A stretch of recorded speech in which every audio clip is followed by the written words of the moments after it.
Hello everyone and welcome to the Letterhead Studios. I thought I'd do something a little different with the format of this video as I've already done the series before. So instead of redoing the series, I'll be narrating a recap of the events of the game that already exist in its original state and allowing new content to play naturally without my commentary. The purpose of this run is to basically catch up to where I left off with my original series, having maxed out all the confidence before saving Christmas and allowing myself to experience the new semester with fresh eyes. So, with that being said, allow me to walk you through the steps that I'm taking in order to accomplish this. I'll be following a guide posted on Reddit by a user named Indigo Gamma. In order to follow their guide, I'll need a lot of money, and the easiest way to accomplish this is to set the game's difficulty to easy.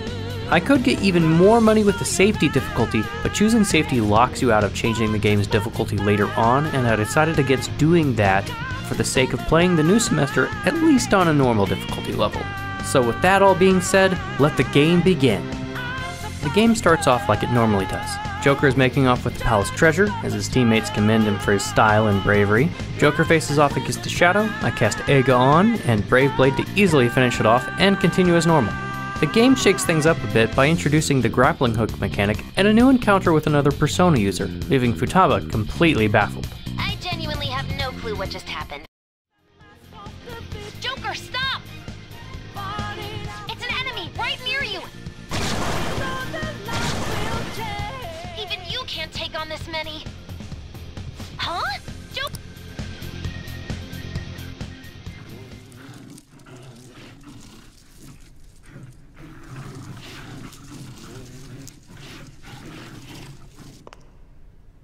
I'll end this right now. Joker, it's her! She's the weird reading I've been getting!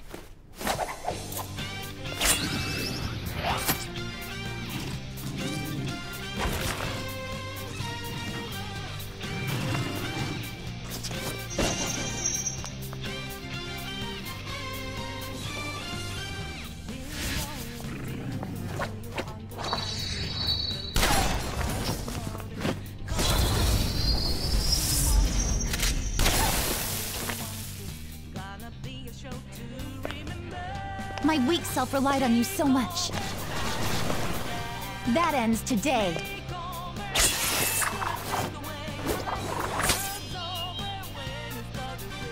Let's do this, Senpai!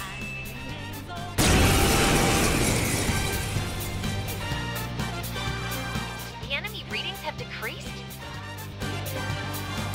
That's...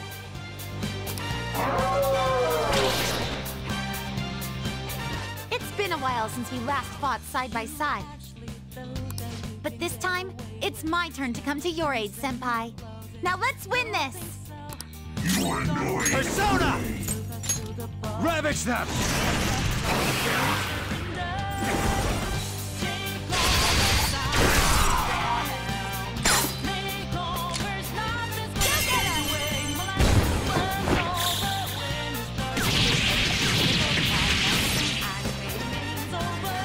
Too late to be sorry.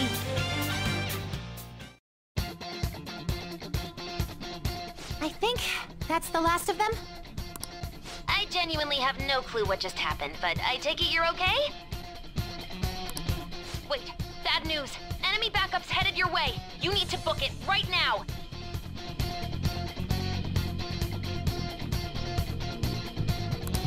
Please go. I'm going to make it harder for them to track you down. You still have something you need to do as a Phantom Thief, right?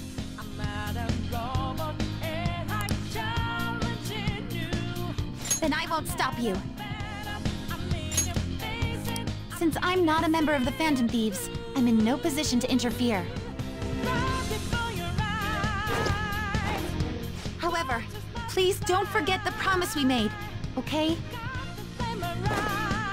Joker, you need to get out of there! Go, go, go! After the introduction, we enter the Kamoshida Arc. The game is fairly story-based for the first couple of days, and we don't have to worry about time management for a while. But we do have to encounter all the enemies that we can before each of our party members unlocks the powers of their persona. This is partly because experience is valuable, but it's mostly done because we're going to need immediate access to funds from the get-go. However, the game has introduced a new aspect to the battle mechanic. a mechanic I rarely, if ever, used in the original. Guns now reload after each fight, as opposed to after the end of a dungeon run. The game even forces you into 2 tutorial fights to prove this, and in my opinion, this actually encourages players to even use the mechanic instead of not relying on it at all like I did when I played the original. In a world where you can change the rules based on cognition, it doesn't make a lot of sense to limit yourself to a single clip for an entire dungeon run. Our ammo's replenished. Go on, dump it into the enemy. Our party awakens their persona and makes some snappy remarks at Kamoshida's expense, and it's back to the real world. Subject of the glorious King Kamoshida. So why have I lost? It just proves that Kamoshida ain't anything special.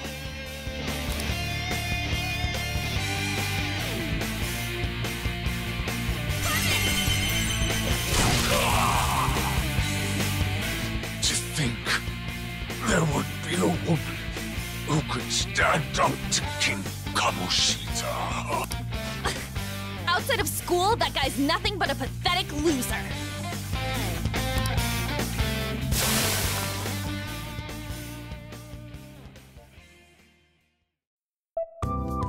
Also, I'm not sure if Haru appears this early in the original game or not, but I want to believe she's getting earlier appearances because the original complaint was that her development comes very late in the game, which might be why our new character makes a voiced appearance as early as Ryuji's awakening, and then they added her character to an older scene after Ann's.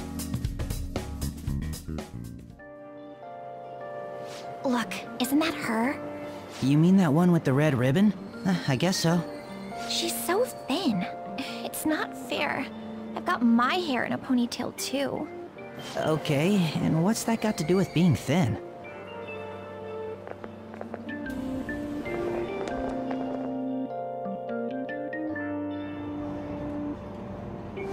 Please, take my seat. My station's coming up.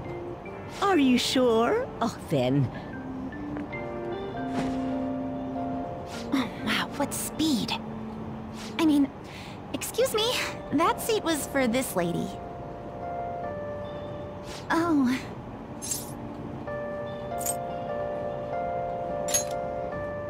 It's all right. I can understand his position as well. I'm sorry I couldn't be any help. It's all right, dearie. Don't you worry. Please allow me to carry your luggage at least. Thank you. Ain't it heavy, though? Not at all. I train plenty. Pardon me. Thank you so much for earlier. For speaking up when I offered my seat on the train. You're a second year at Shujin Academy, correct? I'm a first year there myself. Thanking you totally slipped my mind back on the train, and I didn't want to be rude to my senpai. Please excuse me. Well, that wraps up the homeroom period. A word with you, please?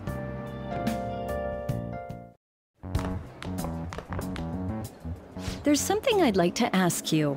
It won't take long.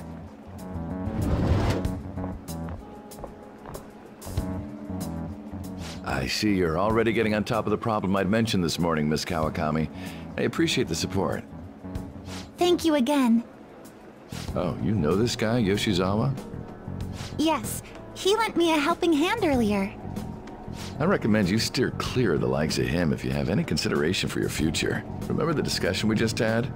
There are a number of students in this school you shouldn't get involved with. This one's at the top of the list.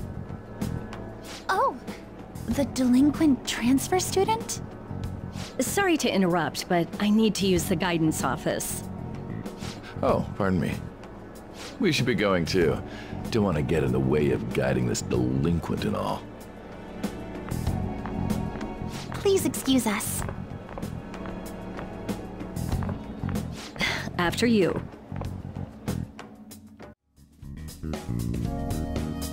Finally, the game moves to its time management phase. It's often difficult to balance increasing social stats and increasing your confident rank in a single playthrough, especially on the first run, but with limited time available to us, we need to do everything we can to achieve this. Our first step is to rent a book from the school library with the intent to increase one of our social stats. Nearly everything we do will be for the sake of meeting minimum social stat requirements needed to interact with our various confidants. Our first confidant is Takemi. Getting Takemi's rank high enough will allow us to purchase some SP patches at lower cost to help with late game dungeon grinding, as most dungeons need to be cleared in a single day to fit our enormous schedule. Afterwards, we take advantage of the new free way to increase knowledge points, crossword puzzles. Solving them gives you nice trivia as well, so you actually do learn some interesting facts by playing them. Our second social stat is Ryuji. We follow up with tending to our houseplant and crafting some tools for dungeon exploration. The next day, we read on the train ride to school, and then we finally start exploring Kamoshida's palace. Kamoshida's palace and all the palaces after it remain similar to the original game, although some of the mini-bosses and dungeon events have shifted somewhat because of the introduction of will seeds. Each dungeon has 3, and collecting them all nets you a unique accessory that you can collect. However, to get the 3rd seed, you'll need to take down the boss guarding that door. Collecting the other 2 is just a matter of finding them. As for their lore, I'll just leave that to Morgana. That's pretty shady. Joker!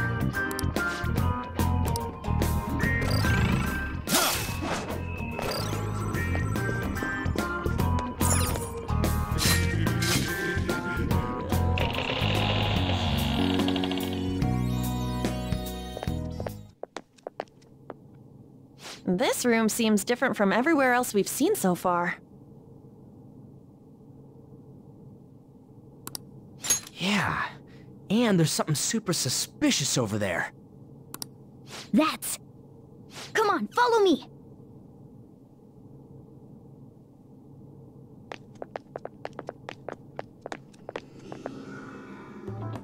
What is this? Just what I thought. A will seed. Palaces are locations that grew distorted from their original forms due to their rulers' cognitions. When such distortions coalesce into form, this is the result. I call it a will seed. Distortions coalesce into will seeds? Should I try explaining that again? Just forget it. That's a will seed. Moving on. So, what do we do with it? We take it. It may not be as prized as a treasure, but it's still quite the rare find. Making it ours will only do us good. I think. Is it really okay to take it? Nothing shitty better happen when you take it. Like some trap going off, or we all end up cursed.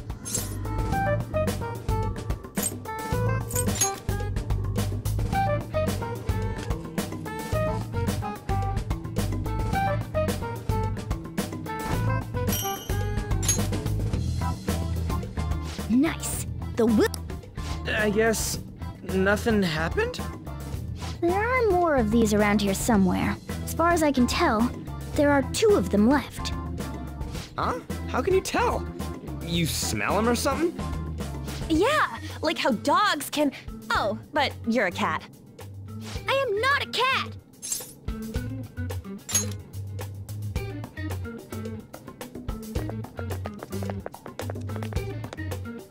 I just seem like a cat.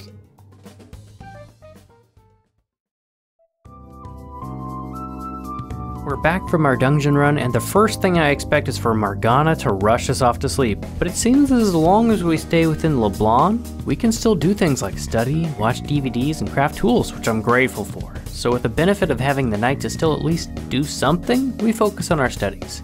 We study some more the next day and initiate our confidant with Sojiro. I have a lot of respect for the man, but the beginning of the game reminded me why I initially didn't like him. He does seem to take a while to warm up to you, and it's easy to forget that. Our next objective is to work at the convenience store and pass a little quiz. Hint, it's by the logo.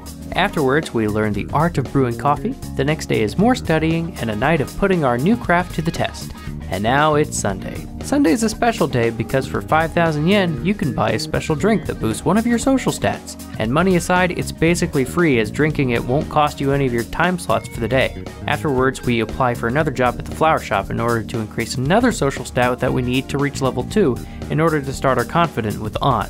so Jiro decides he trusts us with locking up the shop at night and lets us roam around the back streets at night, so we take advantage of the local sauna to further increase our charm. The next day we finish our book, borrow a new one, visit Shibuya to rent some DVDs. I recall Morgana constantly insisting that we sleep caused me to not be able to finish the DVDs I borrowed in my original playthrough and causing me to incur late fees that were thankfully dismissed. So I was pretty surprised they implemented a one-time student pass that allowed me to keep the DVDs as long as I liked, so long as I only borrowed one at a time. Nice save, game. You saved me from Morgana grief. We work the flower shop, help Sojiro, study, and treat ourselves to a movie. The next day, we plan to send the calling card. That night is a night of crosswords and crafting. The Kamoshida boss starts off the same, but then you start to see new faces in the boss battle. And by new, I mean they're familiar faces that are new to the boss itself. After Kamoshida's ridiculous spike that saved the world, he demands more ammunition from my boy Mishima, who awkwardly and apologetically tries to serve him.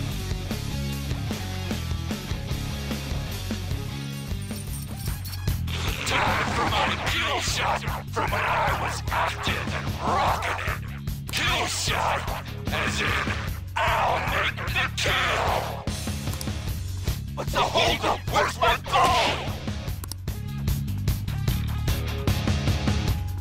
goal? I'm so sorry, King Kamoshida. I have it right here. Slow, Mishima. Let's jump. Mishima? Oh, wait, what? Why is he here? Calm down. That's only Kamoshida's cognitive version of him. It's not the real Mishima. Good Mishima, now pass it to me.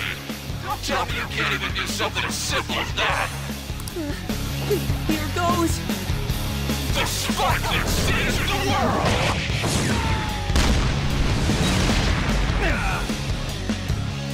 I knew it! I can't go all out with Mishima providing the backup. And shit for brains! Get off my court! I'm sorry, King Kamoshida! After deciding Mishima's no good, my level of disgust and hatred towards Kamoshida rises as Shiho takes side stage dressed as a Playboy bunny. King Kamoshida, I brought you your ball, just like you asked. Now there's a good girl, good. Yeah, all women should obey my orders like this. Ain't that right? No way! What's Shiho doing here? Panther, calm down. That's not the real one. Yeah, you're right. But this is just... dirt! Even Suzui, too! You've gone too far, you piece of shit! The game gives you the option to take out this false version of her, or to try and deal enough damage to Kamoshida to render him impotent. It's not hard to guess which option I chose. There! You dare strike me!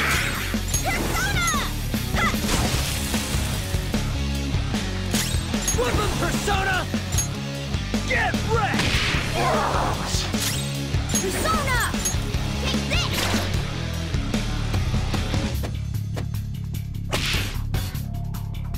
What are you doing, Suzui? Can't you do one simple thing right? What's the matter, slaves? Hurry up and bring me more volleyballs! I can't serve up my kill shot without any balls! Huh? Did I just... am I really out of slaves? How dare you treat students like slaves? You're scum. Nothing but scum! Kamoshida, I'll never forgive you! We won't get anywhere with brute force. Morgana is volunteered to knock the crown off Kamoshida's head, and I give on the privilege of firing the killing shot.